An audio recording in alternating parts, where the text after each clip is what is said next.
What's going on, guys? Big Mike 717 Outlaw here with you. We have a update for the K20 build. We just got our brand new Faria valves. I really hope that I'm saying their name right.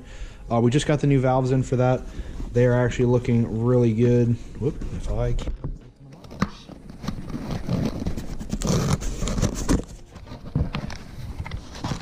So we did get dished valves. They're all looking really good. These are high tensile strength valves. They should be set up for us to get our, I believe we're pushing for a 11.5 to 1 compression with this piston and rod setup.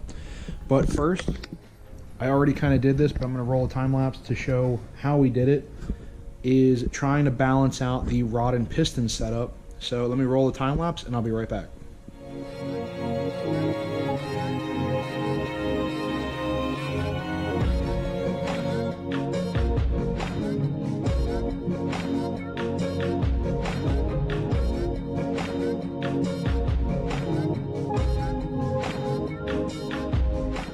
See, we used a small scale to measure out grams, and we had measured each individual rod and piston. Now what we did is measured out rods 1 through 4. They ended up being 500. 3 of them were 519 grams. 1 was 520. When we did the pistons, they were all 335 minus piston 4. Now when we added all these up, they're going to be 854 grams total for each setup.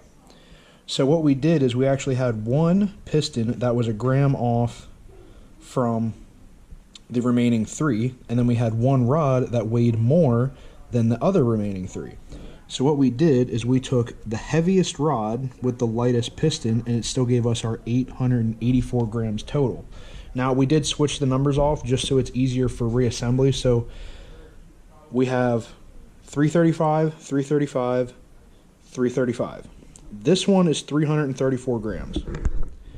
And then we have 519, 519, 520, 519. So we measured all these out. There's no differences in any of these at all. All the rings are removed, all the pins are removed, everything, bolts. So each one of these setups we have perfectly balanced to 854 grams per setup. So when it comes to reassembly, which I did place the order through Real Street Performance, we do have our bearings and rings coming, so the bottom end can be finished up pretty soon. Then we just have to get our new rod bolts, and that's about it. But anyway, guys, let's finish this up. And there's one other update that we have to talk about, which I think you're gonna like. Well, we got the valves, we got the, I guess, rotating assembly essentially is all balanced, ready to go. We just need the bearings to come in. Like I said, we do have those on order. We will have those soon. But the big, kind of big announcement on this, I had a deal come up this weekend. A buddy of mine, Matt, had hit me up and said, hey, I saw you were doing a K20 build. I have something you might like. And I was like, all right, what do you got? Turns out he had a bare block K20 A2, which out of the group, like I say, I think it's full motor essentially is what makes the big difference. Is there's the K20, K20 A2, and K20 A3. We're building the A3, and like I said, the deal came up on the A2, and he was like, hey, do you want it? And I figured out there's going to be a price to that. And he told me a price that honestly blew my mind, and I said, you know what, I'll take it. So now we have a K20 A2 bare block. Now, yes, the cylinder walls do have some surface rust, but those don't take much to hone, clean them up, and we'll get this in the same condition that our A3 looks like, which any of you that know, we just had this taken to the engine shop. These are all nice and clean, ready to go.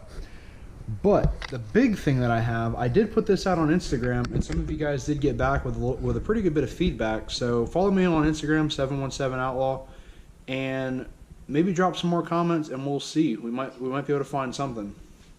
But I'm doing a separate build on that A2. Now, The big thing is trying to find not necessarily a big off-the-wall engine swap, but just any engine swap. What do you guys think a K20 would be nice in? I've had people say Toyota MR2, which is, I guess would be the Gen 2. The Gen 1s I think were a little bit too boxy. Somebody said do a old Toyota truck, maybe S10 or a Ranger, and then use like a S2000 trans. I had a few people say about a Miata with a S2000 trans, which, me personally, that'd be a pretty nice little one, but fat guys don't fit in Miatas. That's the problem for me. What were some other ones? Del Sols, Civic Hatch, CRX, a few other builds that weren't really off the wall, but a couple of them would actually be pretty good because it's a lightweight chassis. Me personally, I was doing some research on some racing chassis, like to just see what people have out there in motorsports, and I found the Legend dirt track cars. They're replica Ford and Chevy 1930, 1940 era cars, usually fiberglass bodies. Some I think do steel bodies yet, but they're miniature. They're usually a single seat race car. They typically run 1,000cc or bigger, sport bike engine. And my idea was, why don't we put one of these K20s in it, and say if we build that one, let's just do a high compression, balls to the wall, NA build, and maybe get like 250 to 300 horse, maybe more, but that all depends on money. I don't know. If we want to look for a high horsepower, maybe just do a minor build and go turbo, or just return it to stock. Put OEM pistons, rods, all that, slap a turbo on it, let it eat. But anyway, these Legend cars, I'll throw a little picture up on the screen, are, if I remember right, they're less than 1,000 pounds. And most of the weight honestly comes from the drivetrain. The car itself is usually pretty light with the fiberglass body, even though fiberglass isn't necessarily the lightest material to make that out of.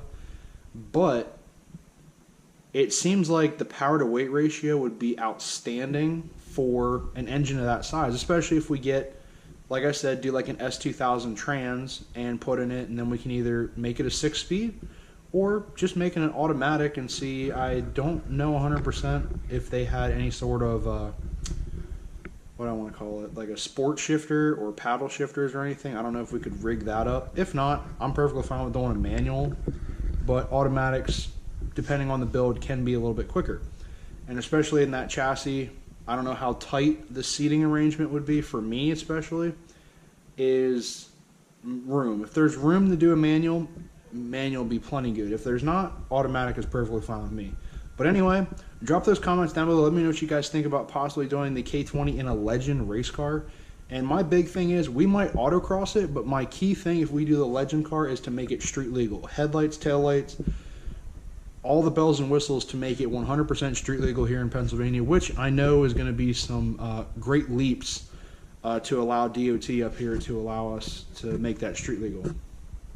But if we do that, it's got to be street legal. That is the big thing.